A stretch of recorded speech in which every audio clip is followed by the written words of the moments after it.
Well, this episode secret comes from listener Quinn.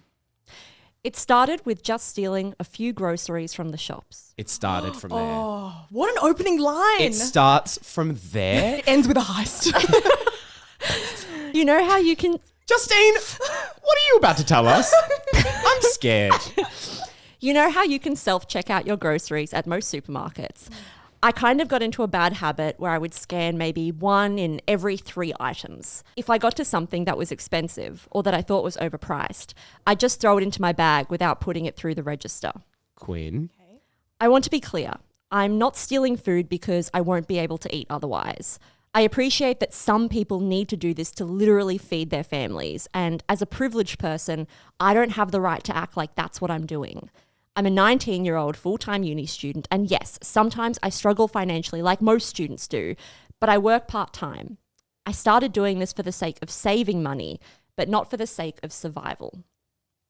I'm not proud of it. I don't tell anyone about it, but I figure that these huge companies like Woolworths or Coles have so much money. Not paying for my grated cheese isn't going to affect whether the people working at the store are getting paid their wages, right? Doing this helps me take $20 to $30 off my groceries every week. But taking food from the supermarket led to taking things from other places. Here we go. It's a slippery slope. 1 onion leads to 2 onions. Every few weeks, I'll go to Sephora and put a $40 foundation in my bag. Or I'll go to the chemist and pay for the cheapest item I want, like a snack, but take the $15 CeraVe moisturizer that I can't afford to buy each month. Slay. It's not that I plan to go and steal something.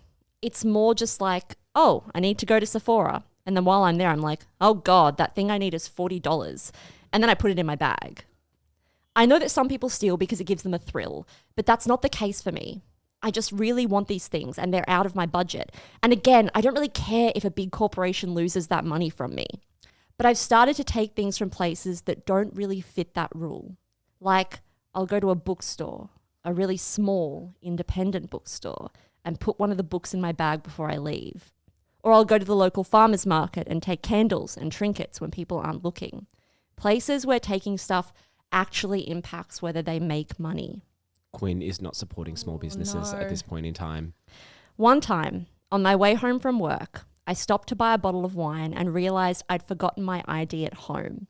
Instead of going home without the wine, I took a bottle from the shop and was caught by a staff member. I handed him the bottle and ran out of there. It was horrible. I was so embarrassed. I should have just not taken it. It bothers me that I've gotten so used to doing this to the point where I was like, oh, I don't have my ID. And the answer to that was to take a bottle of wine. I don't like that. I tell myself I have no issue with taking things from the grocery store. But if somebody was standing next to me, or say if I go shopping with my roommate, I wouldn't take anything without paying. So clearly I'm not all that happy with my choices.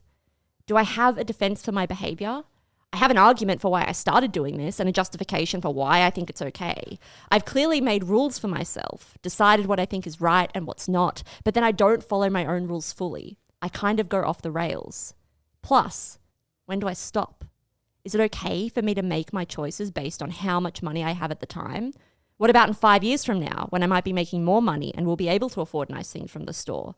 Is that what makes it okay to stop? This secret really belongs to my best friend. Let's call her Brie. She's married to her high school sweetheart Hugh and has 2 children, a 6-year-old boy and a 3-year-old girl. I've known Brie since uni and she is one of the people I'm closest to in the world. I would do anything for her, and I know that she would do anything for me. Which is why I have a dilemma. Brie told me that Hugh is not the biological father to her 3-year-old daughter, and he doesn't know. Oh, that's big. Oh, that's big. Okay. My friend only told me when her child was about 18 months old. Brie was going through a major health scare and felt that someone else should know the truth just in case something happened to her. She asked me to keep it a secret. Brie also confessed that I was there the night that she met the biological father. Ooh. I was out one night in the city with Brie for an evening of cocktails, dinner and dancing. While we were at the bar, we met this group of Italian men who were here in Australia on a work secondment for a few months. Brie speaks fluent Italian and immediately started chatting to them, giving them tips on where to visit and what to do in the city in their downtime. It was pretty obvious, though, that she and one of the guys were flirting. Brie and Hugh have been together for a really long time. But this happened when they were going through a rough period in their relationship. They had had their first child, but had been struggling to get pregnant for ages. Hugh was also extremely busy at work and extensively traveling at the time. Anyway, when I saw Brie chatting with this Italian guy, I just figured that she was enjoying the attention that she wasn't getting from her husband and thought nothing more of it. At the end of the evening, she gave her number to all of the guys and told them to call if they wanted any more information about the city during their stay. But I later found out that Brie had gone on to have a 3-month affair with the guy she was flirting with. He is the father to her 3-year-old daughter. Oh, no. Oh, God. This guy has no idea that he's the father. They lost touch after he returned home, and she never reached out and told him. Brie and Hugh are in a much happier and stronger place in their relationship now. They've been married for almost a decade. They are trying for a 3rd child. You can't tell that the siblings have different fathers. Their daughter really takes after Brie, and their son really takes after Hugh. Funnily enough, their daughter's personality is almost identical to Hugh's. It's interesting to watch nature versus nurture play out. I have only once felt that maybe I should tell Hugh the truth. About a year ago, their daughter ended up in the hospital for a couple of days, and I considered telling him in case there were medical issues involved.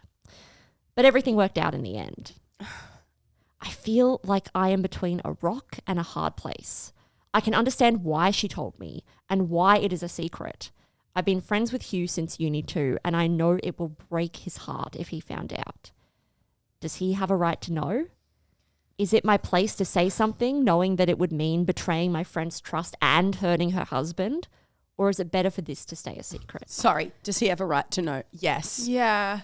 Am I the asshole for telling my daughter that I didn't feel bad for not letting her cut her hair the way she wanted? I, 46 female, have a daughter, 15 female. She has always been a bit boyish for a girl ever since she was younger. Instead of wearing dresses, she'd wear shirts and pants with small little boy shoes. People often asked if my daughter was a boy. I would answer no because she was my little girl. As she got older, I began to ask her to wear dresses to social gatherings we went to. I immigrated to the US in 2006, a year before I had my daughter. I was born and raised in Bangladesh. She would always comply and wear our dresses, though often she would wear a kurta and dress like a boy still. I didn't mind because it meant that she could be a bit girly. My friends often commented on how beautiful she looked when she wore dresses and looked feminine. However, recently, I've noticed my daughter has been trying to act more like a man.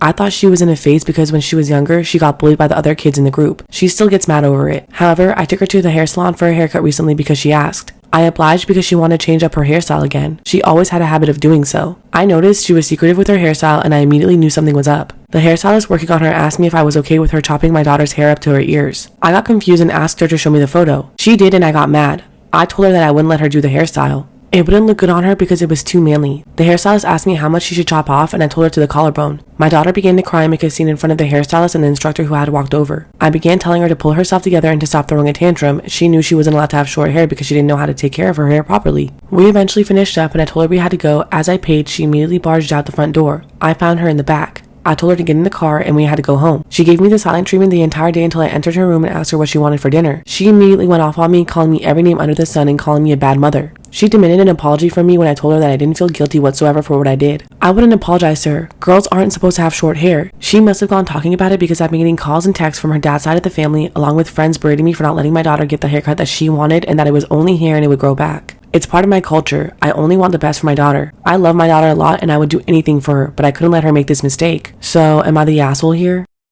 Am I the asshole for refusing to apologize to my girlfriend for not recognizing her? I, male 22, recently suffered a TBI and have developed face blindness. I am able to vaguely recognize my immediate family, but it's near impossible for me to recognize anyone else unless I remember distinctive clues, such as a unique hair color or accessory. This has been hard on me and I've been hospitalized for the past 2 weeks. I texted my girlfriend, female 21, to explain my condition to her and linked her some articles. She insisted on visiting me since I haven't seen her since I was hospitalized. When she came in my room, I wasn't sure if she was my cousin, a nurse, or my girlfriend. Am I the asshole for refusing to apologize to my girlfriend for not recognizing her? She didn't say anything to introduce herself, so I asked, "Can you tell me who you are?" When she replied, I could hear that she was extremely mad and I recognized her voice as my girlfriend's.